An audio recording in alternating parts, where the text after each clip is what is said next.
এই মুহূর্তে যে ব্রেকিং নিউজের দিকে নজর রাখতে হচ্ছে, অভয়া কাণ্ডের পর প্রকাশ্যে এসেছে একাধিক দুর্নীতি।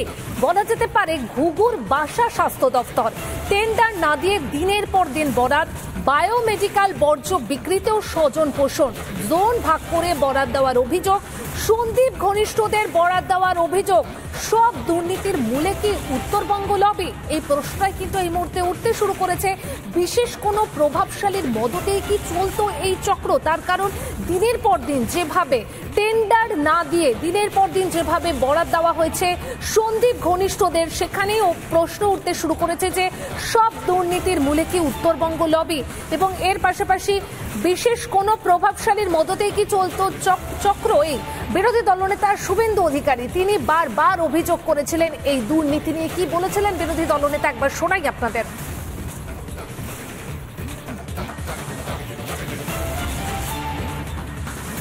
বহুল চর্চিত বায়োমেডিক্যাল ওয়েস্ট ট্রিটমেন্ট, আমি আপনাদেরকে 3টে ওয়ার্ক অর্ডারের কপি আজকে দেব।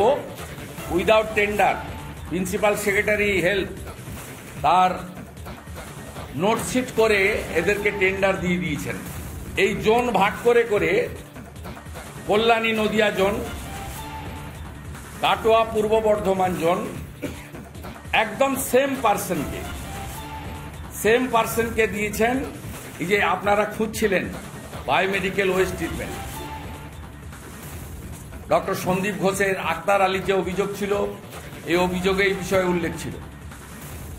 উইদাউট হ্যাভিং এনি টেন্ডার স্বাস্থ্য দপ্তর স্পেশাল নোটশিট করে এই ওয়ার্ক অর্ডারগুলো সমস্ত আপনার এই কোম্পানিগুলোকে তারা দিয়েছেন। আমি এই ওয়ার্ক অর্ডারের কপি আপনাদেরকে দিয়ে দিতে পারবো। 19 সেপ্টেম্বর 2024 বিরোধী দলনেতা তিনি অভিযোগ করলেন যে বায়োমেডিক্যাল বর্জ্য বিক্রিতেও স্বজন পোষণ হয়েছে। আর এই ঘটনায় চিকিৎসকরা ঠিক কি বলছেন একবার শোনাই আপনাদের।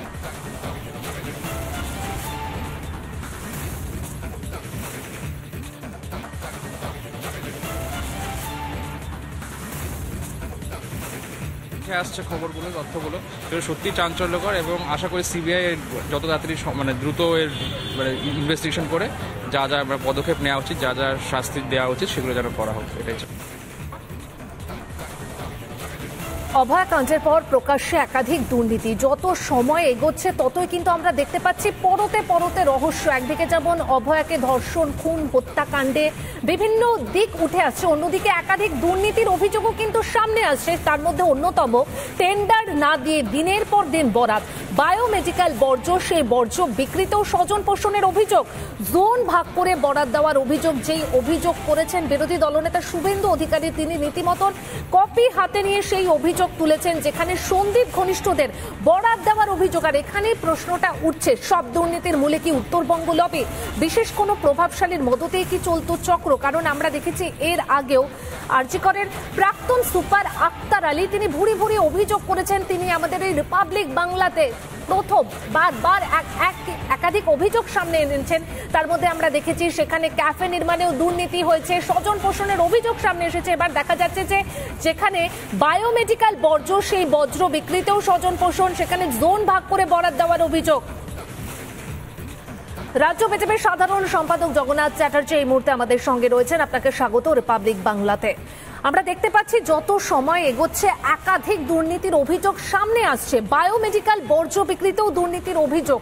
কোনো প্রভাবশালীর মদতে কি এই চক্র চলতো, কি মনে করছেন?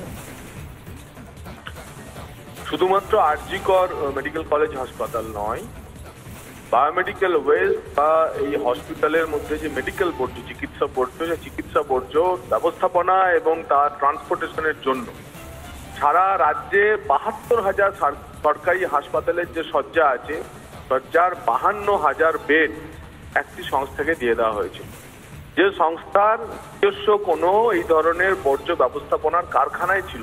2019 সালের ঘটনা। এবং সরকারি হাসপাতালের 52,000 বেড থেকে বা শয্যা থেকে এই ধরনের বর্জ্য সংগ্রহ করে তার ব্যবস্থাপনা না করার ব্যবস্থা খতিয়ে দেখেই কেন সেই সময় স্বাস্থ্য দপ্তর ওইরকম একটি অনামী সংস্থাকে তা দিয়ে দিয়েছিল, তা এখন তদন্তের বিষয়। আমাদের কাছে যা খবর, কোন একজন প্রভাবশালী নয়, অতীব প্রভাবশালী রাজ্য প্রশাসনের সঙ্গে যুক্ত থাকা অতীব প্রভাবশালী কারোর আত্মীয়, নিকট আত্মীয়ের সংস্থাকেই এই বরাত দেওয়া হয়েছিল এবং কয়েকশো কোটি টাকার কেলেঙ্কারি। আপনারা আরজি করেই দেখেছেন যে আরজি করের মানে তো একবার রোগীদের জন্য ব্যবহৃত সিরিঞ্জ, তুলো, গজ, ব্যান্ডেজ, এমনকি মৃতদেহ। সেজন্য আমি সন্দীপ ঘোষকে তো দেহ ব্যবসায়ী বলি। সন্দীপ ঘোষ মর্গের মৃতদেহ, এবং আপনারা জানলে অবাক হবেন যে কলকাতা শহর শুধু নয়, সারা পশ্চিমবঙ্গের সবচেয়ে বেশি ময়না তদন্ত যে দুটি হাসপাতালে হয় সেই দুটি হাসপাতালের নাম এনআরএস এবং আরজিকর মেডিকেল কলেজ হাসপাতালে বছরে প্রায় 3000 মৃতদেহের ময়না তদন্ত হয়। অভিযোগ জগন্নাথ বাবু, সত্যি বোঝা যাচ্ছে যে পরতে পরতে দুর্নীতি, পরতে পরতে রহস্য। আপনাকে ধন্যবাদ। আমরা কথা বলছিলাম জগন্নাথ চ্যাটার্জির সঙ্গে। এই মুহূর্তে চিকিৎসক সজল বিশ্বাস আমাদের সঙ্গে রয়েছেন। আপনাকে স্বাগত রিপাবলিক বাংলাতে। এই মুহূর্তে বায়োমেডিক্যাল বর্জ্য বিক্রিতেও স্বজন পোষণের অভিযোগ সামনে আসছে, কি বলবেন? তো অত্যন্ত ভয়ঙ্কর একটা বিষয়, কারণ বায়োমেডিক্যাল ওয়েস্টের নিয়ে যদি এই ধরনের একটা নেক্সাস চলে, সেটা শুধুমাত্র টাকা পয়সার লেনদেনের শুধু ব্যাপার নয়। একটা দিকে তো নিশ্চয়ই যেটা রয়েছে, যেটা টেন্ডার কমিশনের কোনো বালাই ছিল না, নিজের ইচ্ছা মতো কোনো এজেন্সিকে দিয়ে সেটা করানো হতো, সেটার প্রমাণ মিলেছে। সেদিক থেকে তো অত্যন্ত বেআইনি কাজ করেছে, আইন বিরোধী কাজ করেছে, সেটা তো একটা আছেই।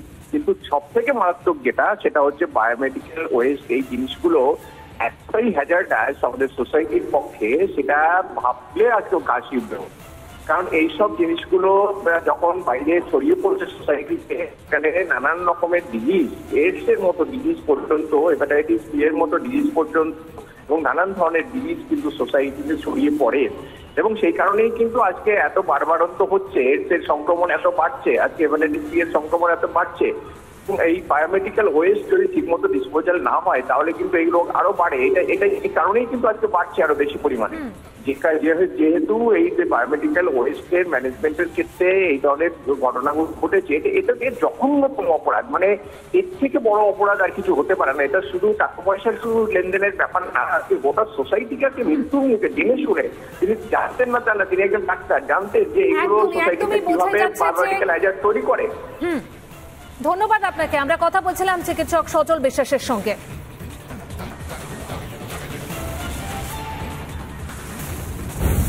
এই মুহূর্তে আরো একটি ব্রেকিং নিউজ ধীরে ধীরে প্রকাশ্যে আসছে। একের পর এক দুর্নীতিতে উঠে আসছে একাধিক প্রভাবশালী নাম, দুর্নীতিতে জড়িত একাধিক উচ্চপদস্থ আধিকারিক। সার্ভিস কমিশনের আড়ালে দুর্নীতি, আত্মীয়দের নিয়েই চলতো এই চক্র।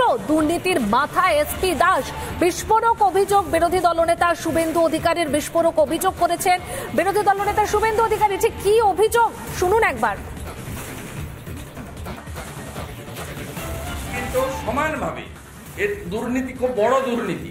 হেলথ ইকুইপমেন্ট সার্ভিস কমিশন তৈরি করে সেই সার্ভিস কমিশনকে দিয়ে নিজেদের পেটুয়া লোকদেরকে দেওয়ার চেষ্টা করে।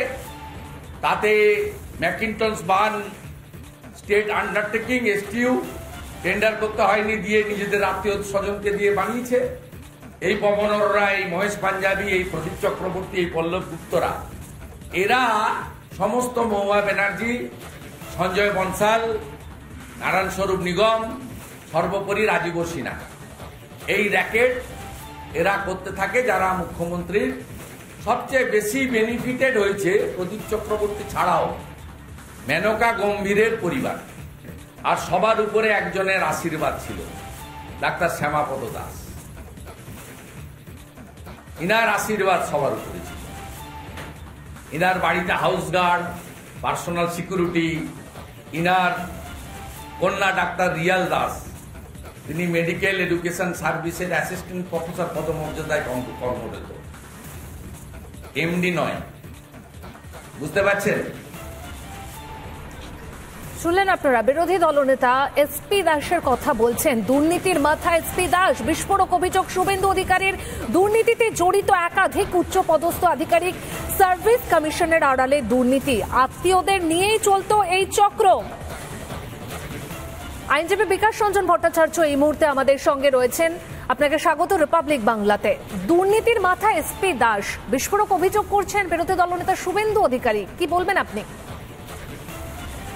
দেখুন, দুর্নীতি মামলায় কিছু কিছু অফিসারের নাম আসছে, কিন্তু এটা তো আমাদের বোঝা উচিত এই সমস্ত দুর্নীতিটাই কিন্তু অফিসাররা স্বতঃপ্রণোদিত হয়ে করেননি। তাদের ওপর সরকারি প্রশাসনের একটা নির্দিষ্ট নির্দেশ ছিল। প্রশাসনকে ব্যবহার করে দুর্নীতি করে যে বেআইনি টাকা, সে বেআইনি টাকা শাসক দলের পকেটে যেত। সেই জন্য এই সমস্ত অফিসারদের দোষ দিয়ে লাভ কি? তদন্ত করে যেখান থেকে সিদ্ধান্ত হয়েছে যে টাকা কালেকশন করে জমা দাও, তাদের হেফাজতে নেওয়া উচিত। সেই কাজটা না করতে পারলে চূড়ান্ত পরিণতির দিকে কখনোই এই তদন্ত এগোবে না। অর্থাৎ বিকাশবাবু, আপনি বলতে চাইছেন যে এদের প্রত্যেকের মাথাতেই কোনো প্রভাবশালীর হাত ছিল? এই কোনো সন্দেহ নেই। একটি রাজ্য সরকার বেআইনি চাকরি, টাকা দিয়ে চাকরি, শূন্য খাতা জমা দিয়ে চাকরি পাওয়াকে বাঁচাবার জন্য ক্যাবিনেট ডিসিশন করতে পারে। তাহলে বুঝতে পারছেন না যে সেই সরকারটা, ক্যাবিনেটে যারা আছেন, তাদের মূল উদ্দেশ্যটা কি? তাদের উদ্দেশ্যটাই হচ্ছে যে প্রশাসনকে ব্যবহার করে যত তাড়াতাড়ি পারো টাকা পয়সা কালেকশন করে নাও, সম্পদ বৃদ্ধি করো, তারপর সুযোগ মতো পালিয়ে যাও। সেই রাস্তা থেকে এগোচ্ছিল। এখন এই অভয়ার হত্যাকাণ্ড ব্যাপারটাকে ঘুরিয়ে দিল, আর কিছুই না।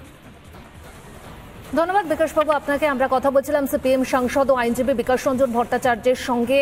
যে অভিযোগ সামনে আসছে, তারপরে কিন্তু একটা প্রশ্ন তৈরি হয়েছে যে যাদের নাম সামনে এসেছে তারা দিনের পর দিন যেভাবে দুর্নীতি চালিয়ে গেছে, তাতে তাদের মাথার উপর কার হাত ছিল বা কাদের হাত ছিল, যেই কারণে দিনের পর দিন এইভাবে দুর্নীতি চক্র চলেছে। আত্মীয়দের নিয়ে এই চক্র চলতো, এমনটাই কিন্তু অভিযোগ বিরোধী দলনেতা শুভেন্দু অধিকারী। সার্ভিস কমিশনার, সেই সার্ভিস কমিশনের আড়ালে দুর্নীতিতে জড়িত একাধিক উচ্চপদস্থ আধিকারিক। বিস্ফোরক অভিযোগ শুভেন্দু অধিকারীর। একের পর এক দুর্নীতি ধীরে ধীরে প্রকাশ্যে আসছে, আর দুর্নীতিতে উঠে আসছে একাধিক প্রভাবশালী নাম। দুর্নীতিতে জড়িত একাধিক উচ্চপদস্থ আধিকারিক, সার্ভিস কমিশনের আড়ালে দুর্নীতি, আত্মীয়দের নিয়েই চলতো এই চক্র। দুর্নীতির মাথায় এসপি দাস।